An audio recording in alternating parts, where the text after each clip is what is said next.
For 1,000 years, kings and queens of Europe had absolute power. But absolute power corrupts absolutely. Greed, revenge, sex, madness, witchcraft, murder. Every monarch had their royal secrets.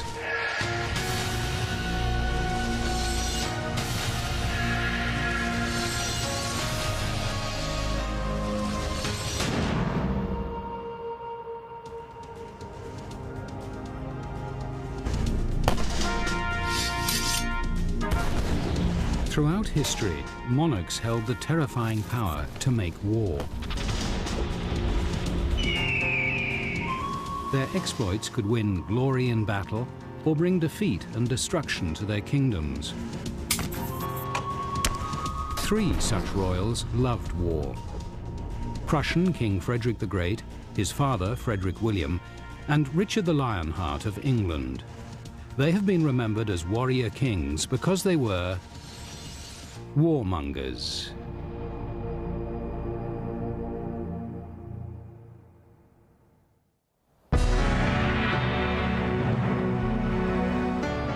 King Richard the Lionheart has always been depicted as a hero in the legend of Robin Hood. This story describes King Richard as a chivalrous Christian warrior whose bravery in battle earned him the name Lionheart. But the real Richard I was a bloodthirsty killer who slaughtered thousands of people, including innocent women and children. A contemporary observer called Richard a bad son, a bad husband, a selfish ruler, and a vicious man. Richard's love of killing and war found an outlet in the Crusades of the 12th century. Since Christian forces captured Jerusalem from the Muslims in the First Crusade, the Holy Land had been in a state of war. The code of chivalry of the time dictated that nobles and knights should defend the Christian world against the infidel. After Richard became King of England in 1189, he had the power to satisfy his bloodlust. Although Richard was King of England, he'd been born and raised in France and was more French than English. He thought England uncivilized and unfriendly. But hungering for war and glory, Richard needed to raise money for a crusader army to fight the infidel. He began to sell off England. An observer noted, "He put up for sale everything he had. Offices, lordships, earldoms, sheriffdoms, castles, towns, lands, the lot." Richard's own royal treasurer had to buy his position for the huge amount of £3,000, or $1.8 million today. King Richard reputedly said he would even sell off his own capital, London, if he could find a buyer. Once he had bled England dry to raise money, Richard and his army left for the Holy Land to fight the Muslims.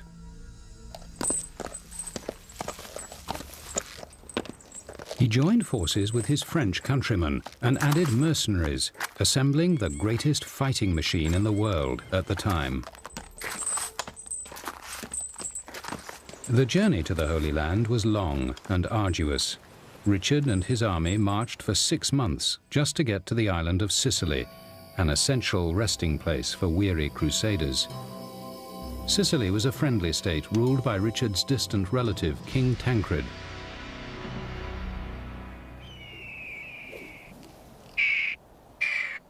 An incident involving a treasured falcon revealed King Richard's vicious nature during his stay in Sicily. In the Middle Ages, falcons were considered valuable possessions for sport.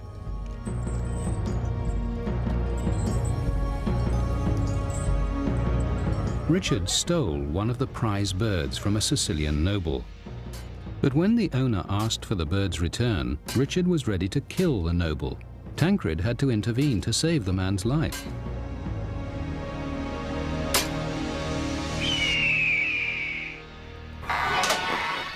Richard's army grew restless and unruly. in an outbreak of drunken hostility, the Crusaders laid siege to Sicily's capital city, Messina. Boulders were shot out of catapults, killing several people. The army pillaged, looted, and burned for weeks before the rampage ended. King Tancred was incensed.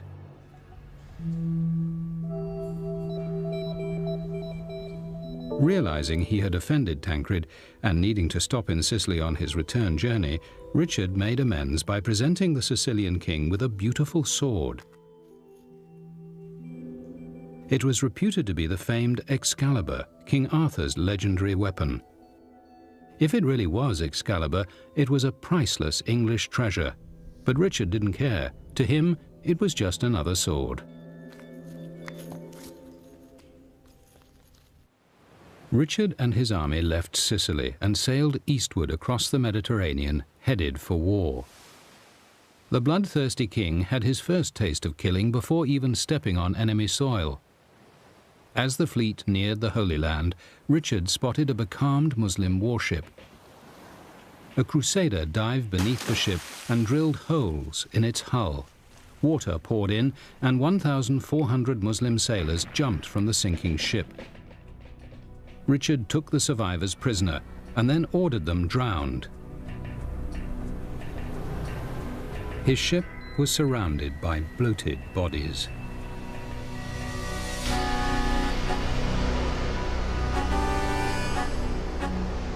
Richard and his army then sailed into the port of Acre. A chronicler wrote, "The shore resounded to clarion calls, the braying of trumpets, and the fearful din of horns, exciting the Christians to fight and striking fear into the hearts of the besieged Saracens, announcing the arrival of a great prince." Richard entered the port of Acre in triumph on the 8th of June, 1191, and his army surrounded the enemy garrison. The outnumbered Muslims negotiated a surrender. The terms were simple. Saladin, the leader of the Muslim army, would hand over 1,500 Christian prisoners and return a sacred relic, part of Jesus' true cross, which Saladin was said to have seized. In return, Richard would allow the Muslims to leave unmolested. Saladin released the Christian captives, but the Muslim leader did not produce the holy relic quickly enough for Richard. Secretly, Richard never had any intention of letting the Muslims go free. Slaughtering chained prisoners was easier than facing them in battle later. Claiming treachery, Richard unleashed a bloodbath. The Muslims were taken one by one from the castle and beheaded. For 3 days, a steady stream of prisoners were marched to their deaths in a blood-soaked field. 2,600 Muslim soldiers, their wives and their children, were put to death on the orders of Richard the Lionheart. In the end, Richard's mass executions did nothing to help the Crusaders to win a war that was to last another 100 years. Richard and his army were locked in a military stalemate and were forced to turn back towards home. On the way, King Richard and an armed escort of several knights were taken hostage for ransom in Austria. Their captors demanded more money than England had in its treasury. Richard's brother John, ruling in Richard's absence, had to increase taxes to pay for his release. It took almost 3 years to raise the money. This act of brotherly loyalty made King John one of the most unpopular monarchs in English history. After his release, Richard made his way back to France. He was never to return to England.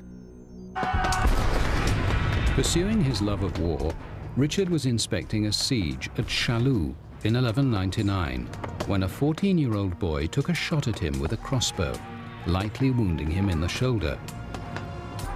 Richard shrugged off the incident, but the wound got infected. 2 weeks later, the fearsome and bloodthirsty King Richard the Lionheart, who claimed to be of a rank which recognizes no superior but God, died not in battle, but in his own bed, suffering an agonizing death from gangrene.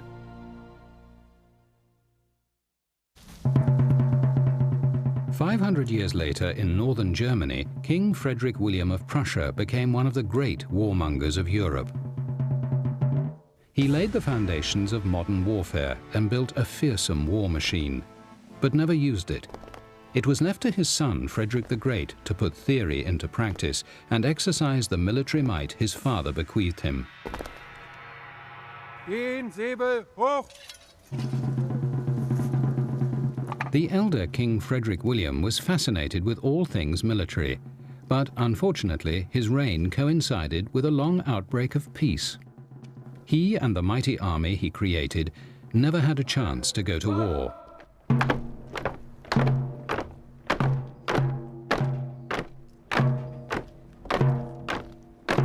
Frederick William was responsible for many military innovations, some still in use today.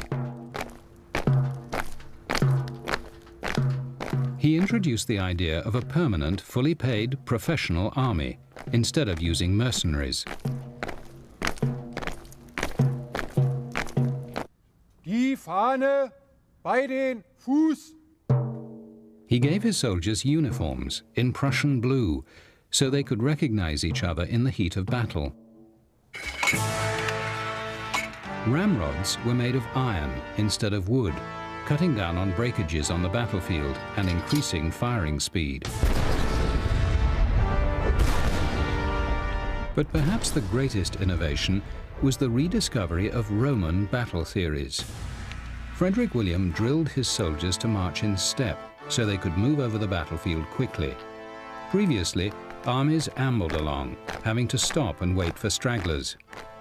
Marching together meant the infantry could move and fire simultaneously, and the ominous din of thousands of boots marching together terrified the enemy.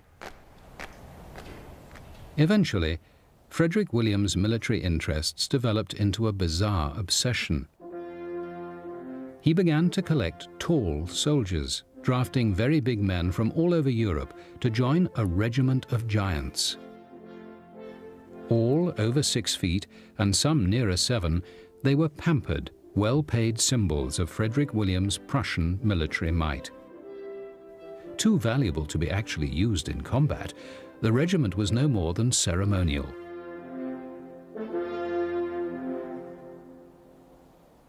And even the king had to look up at his own giant soldiers, for he was just over 5 feet tall. Frederick William sought manly pursuits, preferring to drink and discuss military tactics with his beloved soldiers. The king despised the arts. Theatres are the temples of Satan. Professing to be a deeply moral man, he was obsessed with faithfulness and chastity. Harlotry is the most terrible sin. The King of Prussia openly loathed intellectuals, musicians, bureaucrats, foreigners, Jews, Jesuits, and the French. He cultivated the masculine pleasures of drinking, smoking, hunting, and sharing lewd jokes with his tall soldiers.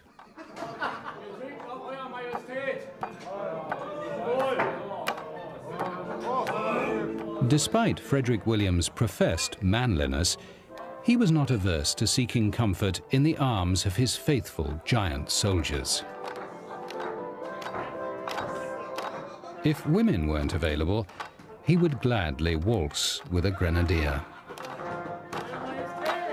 The most beautiful girl would be a matter of indifference to me. But tall soldiers, they are my weakness. He who sends me tall soldiers can do with me whatever he likes.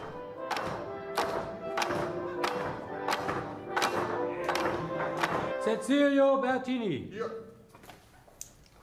1, 2, 3. Einer für mich bist mir noch schuldig. Nächster. Patrick O'Connor. Hier. 1, 2, 3. Frederick William raised money to pay for his military obsession by selling the crown jewels and 20 of his 25 royal palaces. He also cut down on servants, obliging the Queen to do her own washing. These miserly actions made Prussia the laughingstock of Europe. But his stinginess was actually a calculated plan, to mask the king's construction of a powerful war machine. In a final letter to his son, Frederick William wrote, "Only under the guise of these spectacular eccentricities was I allowed to gather a large treasury and assemble a powerful army. Now this money and these troops lie at the disposal of my successor, who requires no such mask. Fritz, think what I tell you. Always maintain a good and large army."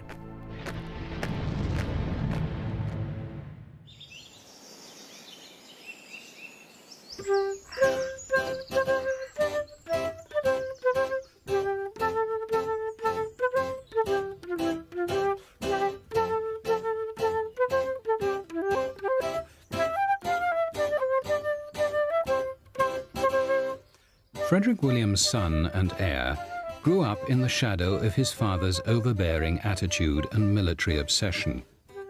The son, who was to become Frederick the Great, was a man of contradictions. Inside the body of a warrior beat the heart of a sensitive musician and philosopher. A talented flautist and composer, the younger Frederick even wrote military marches.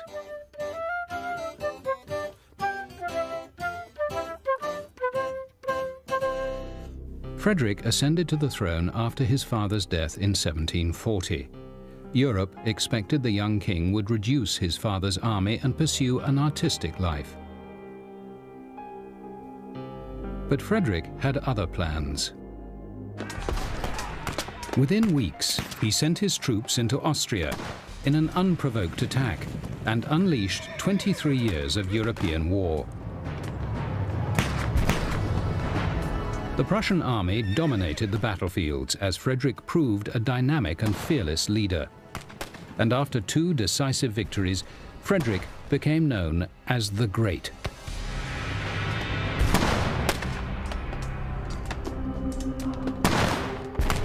Most generals still observed gentlemanly military etiquette, scheduling battles to begin after breakfast. But Frederick launched surprise attacks, a tactic unheard of in the polite world of European warfare.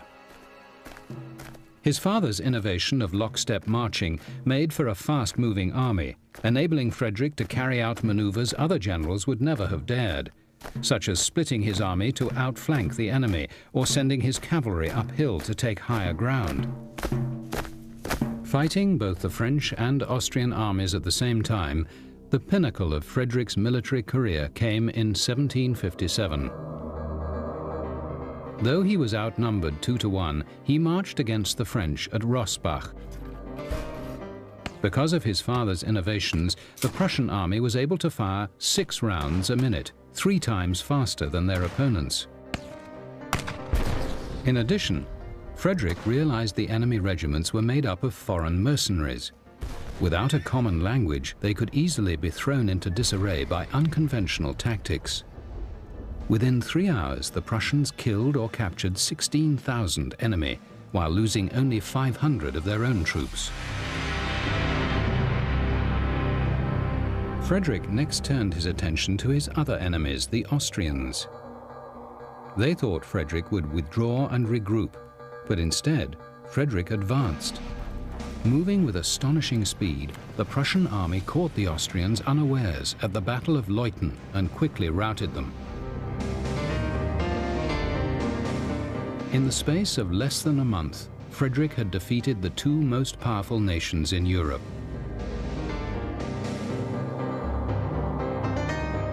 Frederick the Great's battle tactics were so brilliant, they are still taught today in military academies.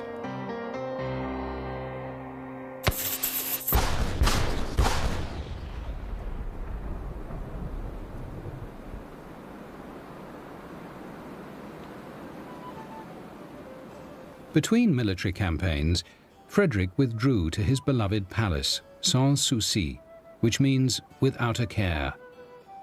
Here he could forget about war and indulge his creative spirit. The French writer Voltaire and the German composer Bach were frequent visitors at his court.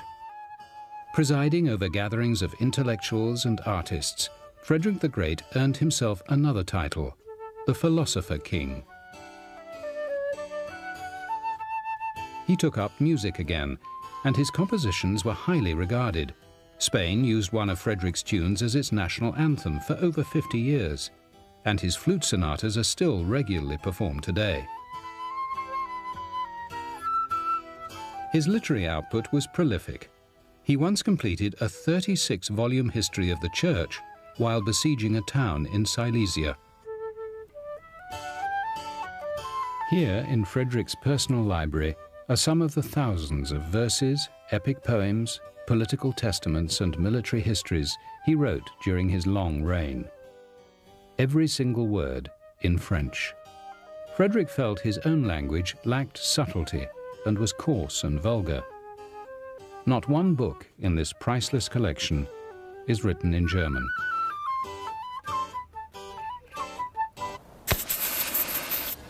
But the European battleground exploded once again, and Frederick was soon back on the front lines. By now, the rest of Europe realized the only way to defeat Prussia was to form an alliance against Frederick the Great. This time, Frederick and his army met their match. Austria and Russia defeated the Prussian forces at the Battle of Kunersdorf in 1759. Frederick lost 19,000 soldiers killed or captured. With the rest of his troops scattered in all directions, he contemplated suicide. My coat is riddled with musket balls, and I have had 2 horses killed under me. It is my misfortune that I am still alive. Our losses are very great. I have only 3,000 men left from 48,000. I shall not survive this cruel turn of fortune. I believe that everything is lost. I shall not outlive the downfall of my country. Farewell forever. But his enemies failed to capitalize on their victories and allowed Frederick to regroup. In the political confusion that followed, the alliance against Prussia split apart. Prussia emerged victorious, but at huge cost. During the 23 years of conflict, over 500,000 Prussians had been killed, wounded, or taken prisoner.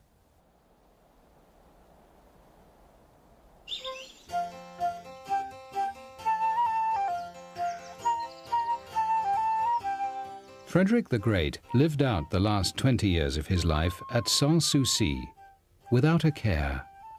With no more battles to fight, he was content to savor his past glory, his music, art, and philosophy.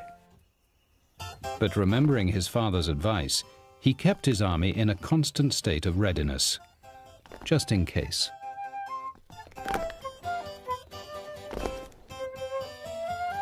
Before he died in 1786, he predicted, Let me tell you how it will be after my death. There will be merriment at court. My successor will squander the treasure and allow the army to degenerate. His women will then govern, and the state will go to rack and ruin. Frederick's gloomy prediction proved correct. 20 years later, the proud Prussian army, built and trained by King Frederick William, battle-tested by his son Frederick the Great, once again met the French at the Battle of Jena. And the entire might of the Prussian army was defeated in a single day by yet another great warmonger, Napoleon Bonaparte. Prussian Frederick the Great was a gifted artist as well as a mighty warrior. His father, King Frederick William, was an eccentric military innovator, while English King Richard the Lionheart was in love with bloodlust as much as war. Intelligent, inventive, or just vicious, history remembers them all as warmongers.